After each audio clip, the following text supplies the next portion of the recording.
Security की मखदूश सूरत हाल की वजह से बाजोड़ में 3 दिन के लिए कर्फ्यू नाफिज कर दिया गया। कर्फ्यू तहसील लोई मामून में नाफिज किया गया है। जिला इंतजामिया ने अलामिया भी जारी कर दिया है। आपको अपडेट कर रहे हैं। सिक्योरिटी की मखदूश सूरत हाल की वजह से बाजोड़ में 3 दिन के लिए कर्फ्यू नाफिज कर दिया गया है। कर्फ्यू तहसील लोई मामून में नाफिज किया गया है। जिला इंतजामिया ने अलामिया भी जारी कर दिया है।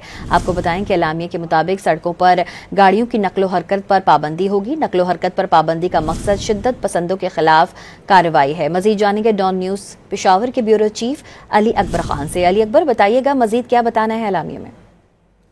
जी, बाजौड़ में जो तहसील मामूंद है और वो शोरत ज़दा भी है, वहाँ पर आज कर्फ्यू नाफिज कर दी गई है और ये 3 दिन के लिए है।